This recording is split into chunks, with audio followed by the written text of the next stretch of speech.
Hi guys! Ito, nandito na naman kami sa Robinson's Place, Dasma. So, nandito na naman kami para sa isang indoor play ni Ajay. Alam nyo guys, napakaswerte ng mga anak natin kung tayong mga nanay mismo ang nagbabantay sa kanila.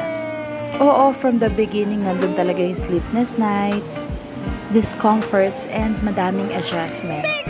Lalo kung first time mom tayo. But alam mo, natutunan ko, being a mother, andun yung willingness natin to sacrifice our own comfort, sacrifice our own needs, just to provide support, love and care para sa ating mga anak. Actually, a mother is selfless na eh. We knows no bounds. Kaya pala kapag may nababasa ako tuwing Mother's Day, nagbabasa ako, no, sabi ng iba, always my mother, forever my friend. A mother's love endures through all. And motherhood is the greatest thing and the hardest thing. So saludo ko sa lahat ng nanay dyan na willing to sacrifice everything for her child and for her family.